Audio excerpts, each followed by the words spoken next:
Well, welcome to the Business Spotlight panel series. My name is Tanner O'Brien. I'm a senior partner here at Action Coach in Central Texas. Today, I'm sitting down with some amazing female entrepreneurial leaders here in Central Texas. I've got with me Jody O'Brien, who is the co-host, senior partner here as Action Coach as well. Would love to just kind of start with a little bit of background, before we jump into this conversation around entrepreneurship, around business, around best practices and challenges that we've all overcome, that sort of thing. But before I kind of kick it off, Jody, I'm going to hand it over to you for a moment. Share with the group, share with the audience a little bit about your background as kind of the co-host here and senior partner within Action Coach. Thank you, Tanner. Yes. So my actual experience right now, I've joined the firm in just this past 2022. My 35 plus years has been a lot in nonprofit and marketing and PR. And so that was kind of had a business. And then in 2011, Andy, who happens to be my husband, and I bought our Action Coach franchise. And then long story short, we came together, and after I worked at the United Way of Williamson County and merged it with United Way for Greater Austin, it was time to move on and finally work with Andy. And then Tanner joined the team, and yes, he is my son. We're a family business, and we still like each other. And so I have seen a lot of, I'm really interested with business owners and females in particular, is just knowing some of the struggles and some of the things that we go through that are a little different, whether the guys want to admit it or not. And so, so that's my heart is nonprofits, but to me, it's like we all are working on abundance and making every business do the best they can do and make as much money as they can and save the world at the same time. So that's me in a nutshell, which is very not very clear, but that's me. So, Marika, I'm going to let you go because you are so well spoken. Well, I don't know about that, but I am the co-owner with my husband also of two businesses. Our primary business is PR by the Book. We celebrated 20 years last October with our business, and we have a secondary business called Texas Lifestyle Magazine. So I sit on both the PR and the media sides of the fence with both of our businesses. Texas Lifestyle Magazine is in its 10th year, but I have been, prior to that, I was a freelance travel writer for a decade before that. So I am hitting my 21-year mark with travel writing. And it definitely feeds my spirit and my soul, and is something that has always kind of been a passion side hustle in one way or the other. But PR by the Book is what I say, what pays the bills. And we are a team of about 10 people, all spread across the country. Once upon a time, we were all in the Austin area. But of course, even though we were always a digital remote company, we realized how much we could bring in better talent if we were hiring from across the country. So since COVID, we cover all 4 time zones in the US with our little team of 10. And we handle media relations for authors and publishers. Thanks, Marika. Let's see, I'm going to go down on mine, and Heather. Oh, me. Hi, I'm Heather Schuck, and I am a 20-year entrepreneur. I started way back in the day, and I was very much an accidental entrepreneur. I started a clothing company when my first child was born. And, I kind of treated it just as a hobby and a bit of a side hustle, started making money from it. It was all fun and, fun and games. And then I kind of had this interesting moment where a business broker reached out to me. They wanted to purchase the business, which was incredibly a lot. It's like, why would somebody want to purchase my hobby? And so, being curious by nature, I went to the meeting. with about like 8 people in suits across the way. And, they're all talking about the valuation of my business and this and that, and all these things that I had never even thought about or even considered. And my big takeaway from the meeting was, everyone in this room is taking my business seriously, but me. And, maybe it's not just a hobby after all. And so with that new kind of fire underneath me, I, went, feet first, head first to everything, jumping into the deep end of the pool, figuring out like how to grow this company.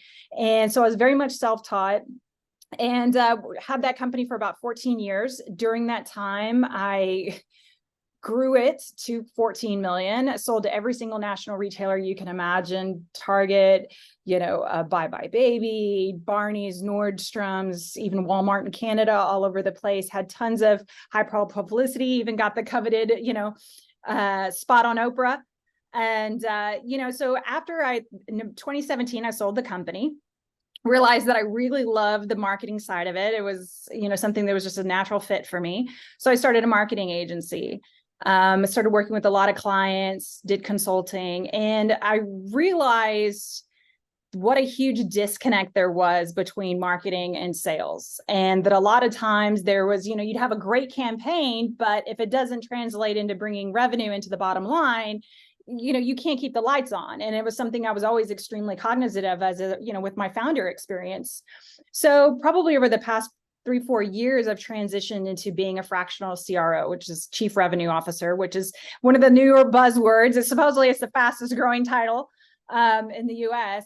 But it's something where I really enjoy, because I think that it's easy for companies, and whether you're an entrepreneur or you've got a company with thousands of people, there is a lot of the times the marketing and sales get siloed and they're not working in synergy. There's not that alignment there. So it's something that I'm very passionate about. I love communicating the value, because I think it's something that if you bring into your business very early on, even when you are that fresh entrepreneur or just getting started as a small business, it's always going to pay dividends. So it's just kind of just doing the right things right off the bat. So that's where I'm at right now. So a fractional CRO, and my company is the Schuck Agency, if you want to look it up. Awesome. So many questions, so many fun things to think about. All right, let's go. Taylor. Oh, you're on mute. I'm sorry, I was on mute because I have a 6-month-old puppy that's right below me being a mess right now. So sorry. I am Taylor Tomanko. I am a Texas business attorney. I've been licensed for about 9 years now and have worked for myself from pretty much the very beginning. I took an on-campus interview in law school and took this job. And literally 4 months later, I was being interrogated by a Texas Ranger because my boss had started to commit some criminal actions in the jailhouse. So pretty much immediately after I was licensed, I struck out on my own, because I thought if he could do this, if he could fool everyone into thinking he's a legitimate attorney, my law school into thinking he was a legitimate job, I figured I could do it. So here I am 9 years later. And I have worked traditionally in the space of family law and estate planning, but I really, after about 7-8 years, decided that I could no longer do that because of the mental and emotional just labor and burden that went into it, and the way that women are treated within the system, specifically the family law area, being primary caregivers of your children, but not always the primary breadwinner. So that tends to not end up well for you, along with so many other plethoras of issues for women in the legal system. So I wanted to do something that actually helped women. So I am a business attorney, and I cater to creatives, freelancers, online servicepreneurs, and content creators. So I am in the creative field, and I love it. That's why I get to wear pink and not look like your average attorney. And really, I wanted to build something with my new business that was tailored just specifically for women. I only work with female entrepreneurs. I don't work with men anymore. And I thought that the traditional law firm business model just was not set up for women. A lot of women cannot just, put everything down, go get a childcare person for their child, go downtown at noon in the middle of the day, and do all these things that are just, it doesn't work for women anymore. So my services are all online, they're accessible, they are affordable, and they're just for women. So that's me. I love that. That is amazing. All right, let's go to Shauna. Hi, yes, I'm already so excited to hear more answers from everyone who has shared already. But my name is Shauna Knuckles. I'm the founder of Advocation. So we are a business consulting and training company that specializes in creative and digital agencies. So our client base is PR, branding, design, kind of anything under the sun in that creative, strategic comms, design agency space. And we work as operations partners with those agencies and really specialize in helping that unique business model scale. So a lot of our clients come to us because they're looking to scale their revenue or profits to the next level. They're looking to extract that founder out of either client work or the business entirely and turn it more into an asset class business. And then we'll also come in and train teams in all of the things that are required to help an agency, as we like to say, keep the train on the tracks. And this was actually, I ran this business on the side of having my own PR agency for years. So I used to run a PR agency, and before that, spent years running other people's agencies and decided to sunset it, which was hard, big decision. We were running a 30% profit business, and this was really where my passion was. And I saw the need in the industry so heavily for this type of support. A lot of our clients come to us and they want to focus on client work, the creative aspect of it, and then operations just kind of gets off the rails, and then business becomes very unfun and hard. And so we come in and try and create the systems, processes, best practices that they need to really enjoy their business and make it profitable and scalable. Awesome. Thank you. And last, Dana, right? It's like I'm looking at I put my glasses on, so I should be able to read. Hi, my name is Dana. I own a healthcare marketing company called Milk and Honey Marketing, and we specialize in, at this point, primarily website design. We're celebrating our 10th anniversary this year, which is really cool. My background is in healthcare marketing, and so through the years, I've managed many a website and have just dealt with the headache that is web developers. And so at some point in my career, sort of managing all of the pieces of the marketing mix for my healthcare clients, I realized that if we didn't have a good website, that we weren't going to move the needle anywhere else.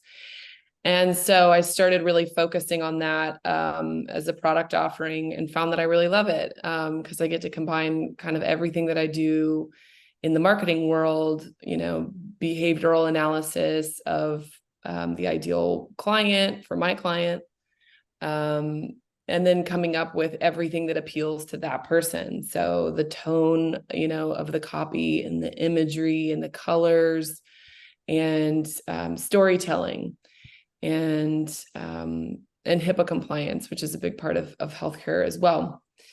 And so we still do full marketing gamut for a few of our grandfathered clients, but primarily now we just take on web design clients. And then I also am working on productizing strategy consulting, because that's something else I really love to do. And I've just been kind of giving it away for free for years.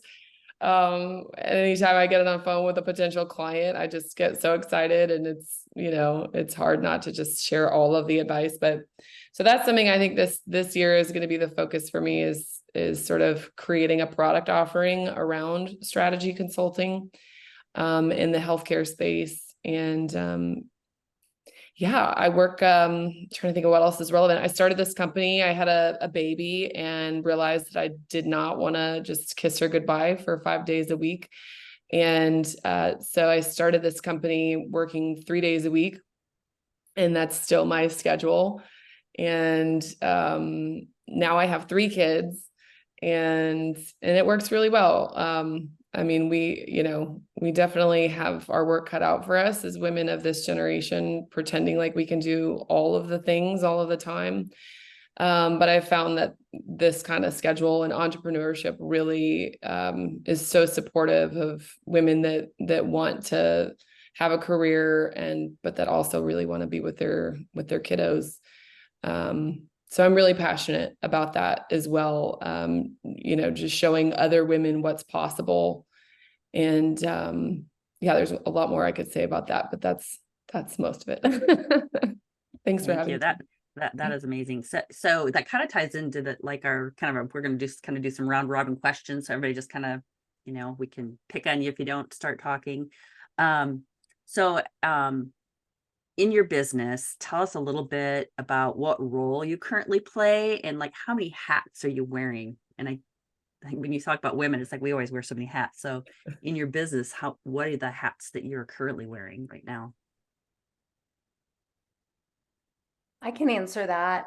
With PR by the book, I wear 3 hats as owner, which we've been working with Action Coach for almost 2 years now. And I guess I never really realized what a big hat that is until I started working with Action Coach and doing it more properly. But it actually does take up a decent amount of time.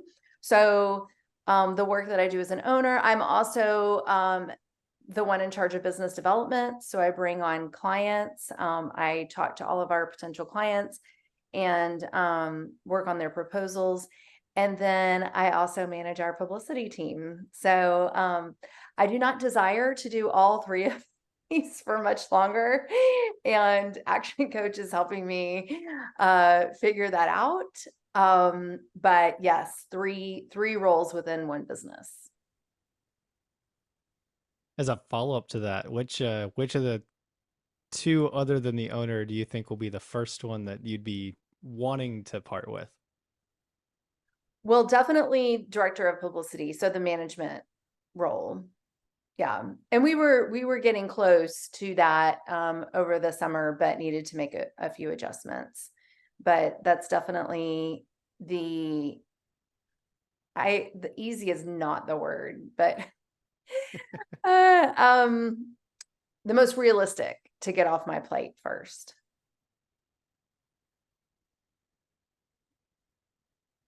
How about you, Heather? I'm in a pretty fortunate position. I mean, after, being an entrepreneur and having my first company where I basically did everything and anything, to where I completely burnt myself out and learned that lesson the hard way. I definitely, started my next company with, focus on the life plan before the business plan.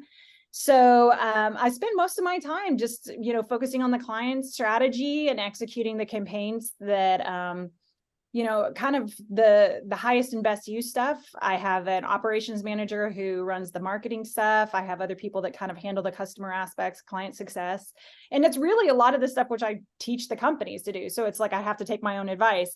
But we build out these pretty comprehensive, we call them playbooks, and so I just follow it. And I've seen the success of it. So it definitely keeps me on track, because it is easy to, especially when it's something where you have a lot of experience and it's like, oh, I can just do that. I'm a hopeless DIYer. So it's like, oh, I'll just knock it out. But then it's like, you got to remind yourself it's the opportunity cost. If I'm doing this, then we're doing this stuff, so it's definitely something that I learned the hard way. And I'm very mindful of, because I know the consequences of not being mindful of it. So that's kind of where I'm at with that right now. I love that. Life plan before biz plan. That is I think should be an anthem for women. Mhm. Good soundbite. Yes, Yeah. I love that. It was actually I had written a book in 2013. It's called The Working Mom Manifesto. And it's a lot of the trials and tribulations that I went through. And there's a lot of little tidbits like that. Like I said, all learned the hard way, but yeah. So it's definitely something I preach about these days. Wonderful. Who's going to go next? I can go. Awesome. similar to Heather, I feel very fortunate to be at the stage of business I'm in right now, because I know what it's like to build a business to the point where you thankfully have some very strong, amazing leaders, managers, directors on your team, and you don't have to wear every single hat. So right now, the two main hats that I wear are like intellectual property. So development of, most of our services are built around proprietary methodologies that we've built years and years and years of working with clients. So right now we're working on product lines that are supportive of that methodology so that we can install them inside of companies, train teams on them, and so forth. And then maintaining relationships. So I kind of think of sales, business development, and then relationships with our largest clients is kind of a key. I don't know if I'll let go of those anytime soon. One, because it's why I really love doing what I do and interacting with clients and helping them solve problems, and then also interacting with community and so forth. But those are the two main hats that I own right now, is intellectual property and then relationships, I guess, is how I would classify it. Awesome. Taylor, Dana? Well, I'll go. I guess I'm in the totally other end of the boat. I'm all by myself, so I do literally everything. But it's different from going from the family law firm I came from to business. With family law, I didn't really have to do a ton of marketing, because if you're getting a divorce, you need an attorney and you're going to hire someone. If it's me or someone else, you're going to hire someone. But within business, it's a lot different, because people are not as, they don't have that urgency as with a divorce or with child custody or domestic violence or something like that. So I've definitely had to really put on my marketing and sales hat like I've never had to before in the last literally 9 years. So that's a new one for me, but I, have just transitioned within the last year. I still do my family and estate planning law firm full time.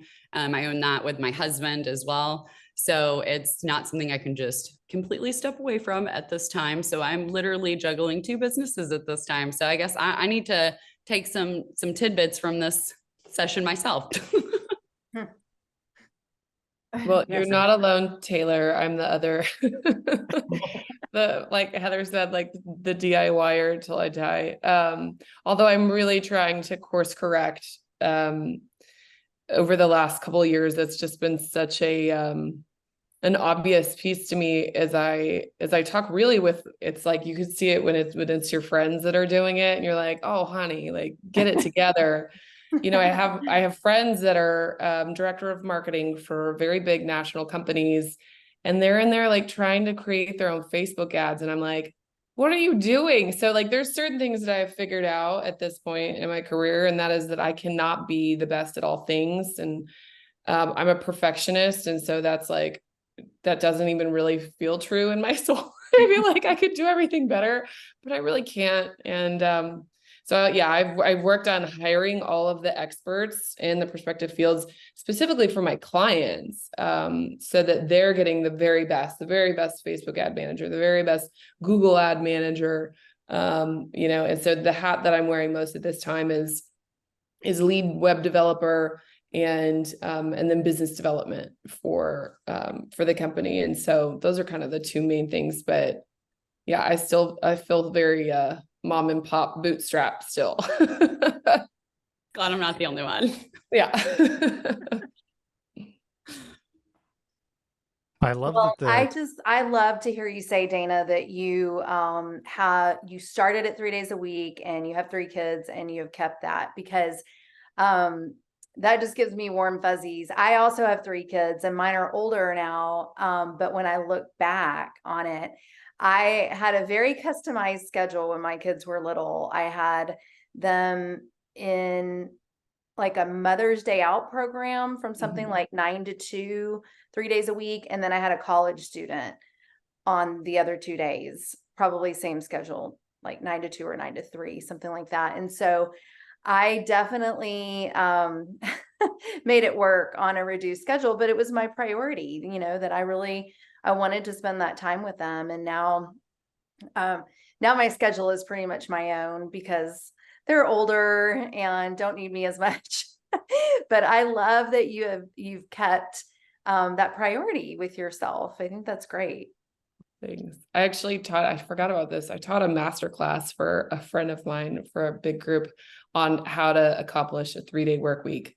Because I really truly believe that anybody could do that. There's just so much wasted time. Mhm.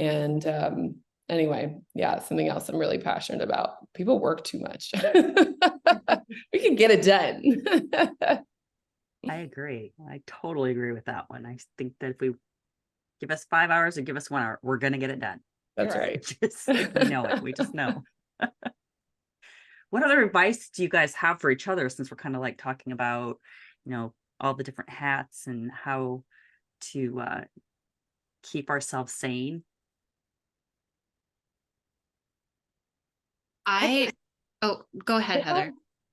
Yeah, I was just going to say, I think something that's a bit counterintuitive is with businesses is, it's feeling like you have to do everything and anything, where I think that really it's play to your strengths. If it's something that you're not good at, like, and you don't want to do it, like, don't hire somebody else to, like, or maybe is it even necessary in your business? I think a lot of times it's easy to kind of read this cookie cutter, definition of like, oh, you have to, to have a real business, you have to do X, Y, and Z. And it's just not the case. You can customize your business. That's the whole point of having your own business, is being able to have that flexibility to do whatever you want and to make it, work for you. So it's like, play to your strengths and honor yourself. When is you, don't try to be something else just because you read about it in some book or someone else told you how to do it. That's how they found success. Everyone can find success on their own terms. And I think that that's really important. And just hearing everyone speaking right now, it's like you figure out how to make it work for you. Yeah. I love that. I love that piece of advice. Thank you. Yeah, I've really seen something similar because I've done it in my business, but we also have the benefit, whatever the word of, like, looking under the hood, so to speak, of a lot of businesses. And to echo Heather's point, like, no, it's no one same path. We work with agencies, so every agency that we've worked with to get the owner out of client work, to get the owner out of sales and biz dev, like, it looks different for every single person. And Dana, I think what you said about being a perfectionist, like, relate 100%. I call myself a recovering perfectionist because I have to keep it in check every day. And it is when you take off like one hat and you give it to someone else, it's like surrendering to that, perfectionism of, like, they may not do it exactly the same way that you would, but my philosophy has been, like, if they can get it 80% of the way there, we can get a B-, like B- gets it over the finish line. And sometimes done is, I've found most of the time done is better than perfect. And it's when you have, giving yourself that grace and giving yourself that ability to expand yourself, that your business expands too. So that's been my path and journey and what I've seen from others too. Awesome. You're usually really good at the next question. Like, I'm a little slower. If I could jump in on that, because y'all have shared some really powerful kind of things that have helped y'all in your own businesses. But I imagine there's some emotion that comes along with making some of those changes, with being okay with not being perfect, with being okay with X, Y, Z. How is there any advice that you would give that you've found has helped you overcome some of the emotional challenges that come along with change in general, or being able to give things up?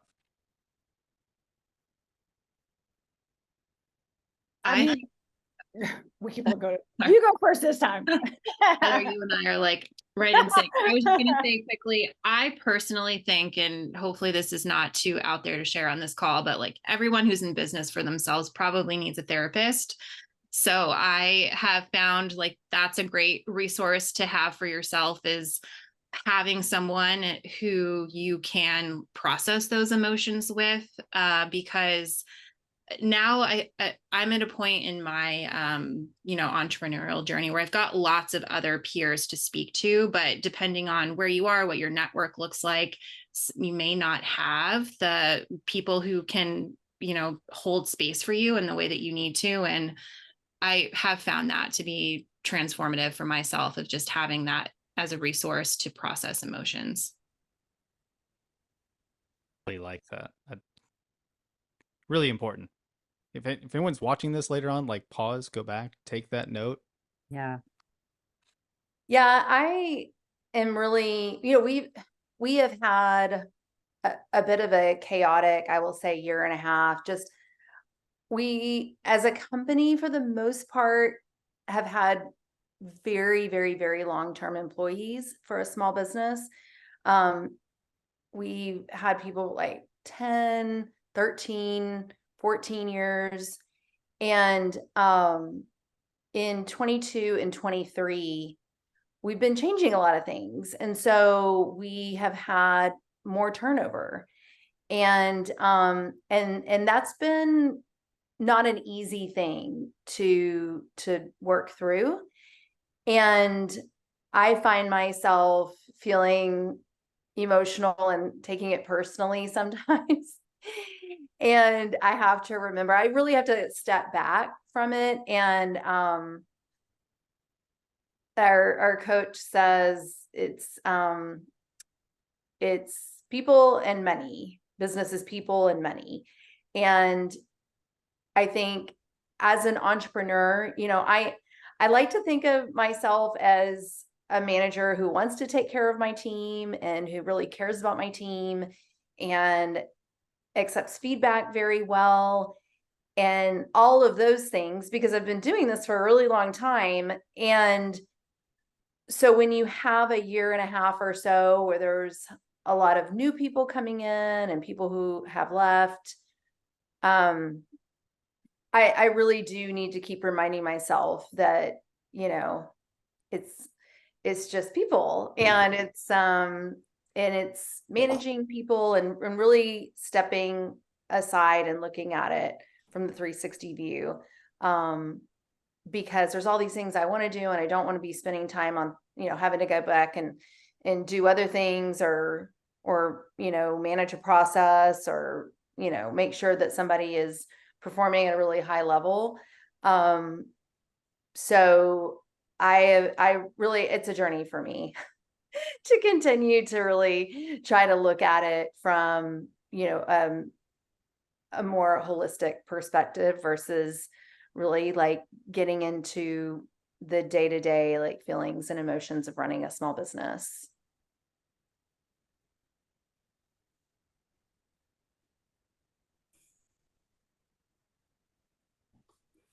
I'd be remiss if I didn't ask some questions around marketing with the, I think, amazing talent that may be on this call when it comes to marketing. For those that, I personally like to bring up the topic of marketing. It's one of those areas that every business needs, but doesn't mean that every entrepreneur out there is a expert or has a background in the marketing side of things.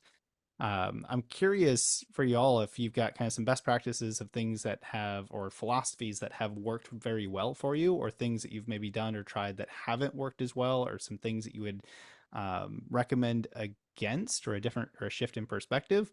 It's a whole bunch of different things, but what are some thoughts around philosophies when it comes to marketing for other business owners out there? For me, marketing is kind of the cornerstone behind everything that we do. And so I'm thinking about it constantly.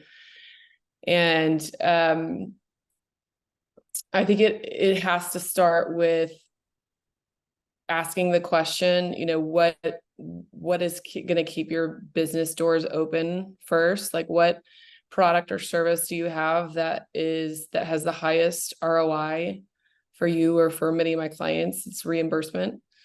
So that's usually question number one. What's your highest netting service that you also enjoy doing that is also ethical? Those are like the three things that we like to check off.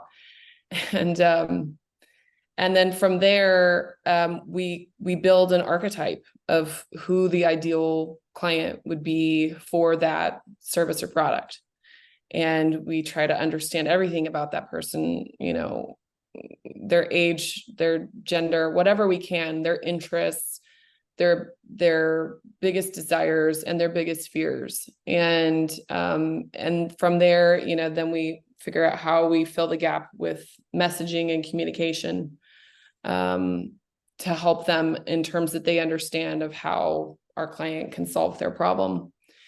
And then communicating to them in a way that appeals to them and makes them feel seen. And then creating a plan around that, all of the places, like I mentioned, I think website is the most important thing that you can do for your company, is making sure that your website is speaking to the people that you want to be speaking to, but then also building your marketing plan around where those people are, what social media are they on? What other areas digitally, for digital marketing, how else can we target them? And then even traditional media, we still pursue that in some areas. And so, yeah, that's kind of how the approach that we use to sort of build a plan for people. And I find that I don't know, it's to me, it seems so simple and intuitive, but it's like people want to jump over all of that. It seems tedious to them to try to get to the bottom of it from the beginning. But to me, if you don't do that, then you're going to be just spinning your wheels and wasting a lot of time and resources on a plan that's ultimately not going to move the needle for you. So yeah, that's kind of how I like to approach things. Yeah, I think for marketing with me, since it's just so closely tied to sales, it's like I always tell, it's like you either need to get data or dollars for every single marketing thing that you do. And if you're not getting either one of those, then you shouldn't be doing it, because it's got to translate to something. And the only way that you're going to be able to figure out if you're getting data or dollars is by having the whole process completely mapped out and then attaching metrics to each step of the way to where you're analyzing it. Because a lot of the times it's like people think that this, marketing is this big black box. It's like, well, I don't know what's working. And the joke is, half the time, it works, but you just don't know which half. And it's like, that's not true. Like on the campaigns that we build out, I can tell you, that I'm anticipating a 20% jump from, this phase of the funnel to the next phase of the funnel. So I know if I'm only getting 5%, that this is what I need to fix. And, so there is ways to, demystify it and to make it to where it is more of a science. And then when you have that, then you can start forecasting, and then you can start making these decisions about like, hey, am I comfortable spending this money? It's like, well, yeah, because I know every time I put $1 in, I'm going to get 3 back.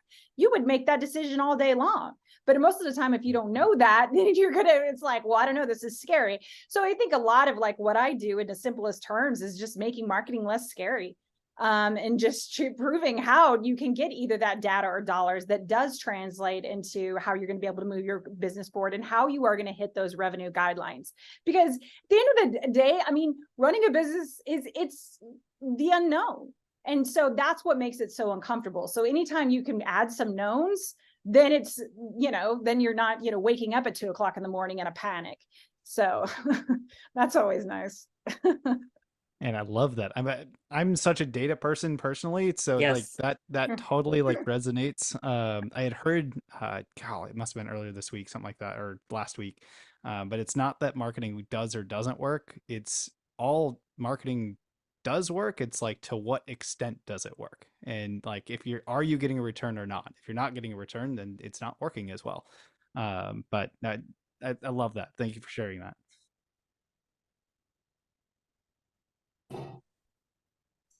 Something that I have learned through, again, my experience and also seeing with other clients is that the foundational of getting your messaging right pays so much dividends against everything else. So, what we've seen is if you put a campaign in place, it could be the most perfectly engineered, beautiful strategy with all the right tactics. But if you're speaking to the wrong people with the wrong message, it's so much harder to get anything to work. And Dana, I thought the point you made about like people wanting to skip over the basics, I see that same in my experience, just not going well anytime. So it's, the small businesses all the way up to Fortune 500s, they always start with who are we reaching and what do we want them to do? And if you have clarity there, everything kind of falls into place. I've found that just nailing that is like 75% of the work, and success becomes a lot easier on the other side with that. Yeah. Not to get Yeah. political, but we know some really big companies that didn't pay attention to their target market. It lost billions of dollars. Yeah. to No, I cover mean, that. and I think also too, just to piggyback off of that is the messaging. I work with a lot of second stage scale companies, and it's the messaging, they figured it all out 10 years ago. And the company isn't that company anymore. And so I think it's also to be mindful of, like, it's not one and done. As your company evolves and you enter different stages, you need to like pull back, and it might be completely different. It might be a little tweak, or it might be a complete overhaul. Like, you have to realize that it evolves just as well as you do. And I think sometimes companies forget that, because it's like, oh no, we did that. It's like, well, yeah, but like 10 years ago. Totally. I mean, when we were doing PR, when I was doing a lot of PR campaigns, I mean, you're refreshing, campaign messages every quarter, and you're refreshing company messages. Like 18 months is a long time. Like that would be a larger company. So that, you're doing a refresh based on, if you're reaching moms, for example, moms of today are facing a lot different challenges than moms of 10 years ago. And so if that's your target audience, you need to figure out what's going to be relevant. We say relevancy is kind of the thing that all ties it together. What's going to be relevant for them today. Yeah. Yeah, and if I could just bookmark what Heather said about data, I think that is also another point that almost all of my clients are missing kind of when we come to the scene, is that they're not tracking anything. And so it's really hard to make decisions about what's working if you don't have any data to pull from. And so that's typically part of our process too, is putting a system in place that will then start tracking, all of the leads that are coming in, so that moving forward, we actually have some information to pull from. I think too, with that, is to have, if it's not your strong suit or it's not your thing, that's hire it out. It's like, don't waste money. You could spend money on someone having you have somebody do it for you. Yeah. Get you the information. To have that be one of the hats you take off. Mm-hmm. Yeah. I think there's so much to be said about that right now, or how things have developed over the last 4 or 5 years, is marketing as a concept requires so much knowledge. There's so many different channels, so many different things that can be done to it. It's hard to be one person that knows all of that. So finding folks like y'all on the call here that can help can be very important, so that we can all go on and continue to run really successful businesses. Well, I want to be respectful of everyone's time. I want to, maybe we can shift into the rapid fire questions. Jody, do you want to take those and just we'll do top ahead answers for each of these here. Just throw some, quick nuggets out for the audience. And then we'll kind of wrap up with where, the audience can go to find out more information and connect with y'all. Yeah. So one of my favorites for the rapid fire questions is, what is the key to success for you? For me, it's freedom. I mean, that's the most important thing, being able to wake up each day and do exactly what I want to do and how I want to do it. And that's definitely something that I help my, clients do as well. It's like that constant trading hours for dollars, that's just another job. And that's the reason why we started companies. So always finding ways to have that freedom. I would say one of my keys to success is probably efficiency, because I feel like there's a lot of things I have not mastered, but I'm pretty damn good at time management. So I think that definitely leads to my success. I would say with my business, it would be listening to my clients and then adapting to what they are needing at that very moment. For me, the word that comes to mind is impact, because I'm always thinking about how can we have the biggest impact in what we do for our clients, but also how are the decisions that I'm making going to impact my life, my team's life, and making decisions in which I'm happy with what that impact is going to be. That. I would probably reverberate the time management is a key piece. Freedom is obviously the ultimate goal. And I think that the way that I accomplish that is through discipline. It's by creating boundaries around my work time and my family time. And like you had mentioned, making your life plan before your business plan and knowing what your priorities are in life. And then sticking to those and not feeling guilty about it.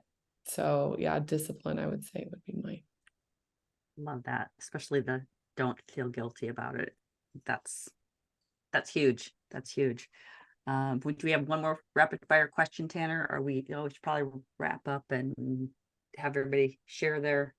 Let's do this. Let's kind of combine two things at once, because I always like to. There's one thing I always like to get is a book recommendation for the audience. So maybe let's do. We'll just kind of quickly go around, share where the audience can go to find out more information, to connect with y'all. And then, what's one book recommendation? If nothing comes to mind, I usually go with what's one book that you're currently reading or read most recently, or a book that you recommend. So book recommendation, and where can we go to find out more information and connect with y'all? I'll jump in there. Go ahead. I'm constantly reading books because of my job, but one of my favorite books that I'm getting myself to go back to because I highlighted and dog-eared is a great little book called How to Be Italian, which might not appeal to everyone, but it does to me because the time one of the best trips I took was to Italy, and I loved that I was able to get out of productivity mode. And we are hosting an Italian exchange student right now as well, but that is a super fun book. And I am going to go back, look at my highlights. And PR by the Book is at prbythebook.com. Texas Lifestyle Magazine is at texaslifestylemag.com. And you can find more information at both of those. I love that. I definitely want to read that. Italy's on my bucket list. My favorite book that I go back to again and again is Stillness is the Key by Ryan Holiday. He's kind of a modern guy that writes about stoicism and just being a mom in this totally chaotic world. That book just really appeals to me, to help me remember how to be still. If you want to know more about what we're doing, I'm at milkandhoneymarketing.com. We're also on, all of the places, but yeah, my name is Dana Raykovich.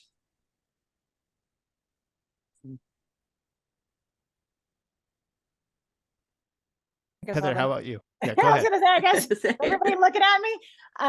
Okay, gosh, so many books. There's so many. I think one of the books that I finished recently is Predictably Irrational by Dan Ariely. But I think it's the reason why I like that book is I think it gives a lot of ideas, and it's also too we have all these concepts in our head of this is the way you have to do things, and it really breaks down just how irrational human beings are, and about how sometimes what makes the most sense is something that doesn't make sense. And so I think it's really good, and it helps get me inspired and kind of out of my head sometimes. So that's just a kind of a fun but business orientated book to try out. And then as far as reaching me, once again, it's Heather Schuck, and my agency, it's the Schuck.agency. That's the website. And I put a lot of resources. I do courses, workshops, and all different kinds of stuff like that. So feel free to hop on there and get some information. Fantastic. Shauna. So many good books that I'm going to add to my reading list after this. I'm a big fan of Ryan Holiday too, and I've not read the Stillness one, so I'm going to definitely add that one next. One of my favorite books that I go back to again and again is fellow Texan Brene Brown, Dare to Lead, is one of my all-time favorites. Based on, what we were chatting about earlier in terms of managing your emotions and the people part of running a business. I think that book is just so profound in giving you real life, almost like scripts in terms of how to think about and have those conversations in a way that's very human like, inserting the human aspect into business, which I think is the future of leadership. And then in terms of connecting with me and finding me, advocationsystem.com is our company's website. And then I love LinkedIn. I'm on LinkedIn. You can find me. Shauna Knuckles is my name. Would love to connect with you and chat with you there. Beautiful. And Taylor. So I was literally about to say Dare to Lead by Brene Brown is my Such a book. good book. Well, you can't go wrong with Brene Brown. Anything that you can possibly get your hands on, I highly suggest. And you can connect with me at taylortheattorney.com or anywhere on social media at Taylor the Attorney. Love that. And obviously my family is now home. It's time to clock out. Yeah, my puppy is getting very restless. Well, I want to say thank you to all of you for taking the time to be here to share so much as you have. I know that we could probably sit for another like 2 hours and just extract so much wisdom and knowledge for the audience. But I just want to say thank you for taking this time today. Absolutely. Thanks Thanks for for having Thank us. you.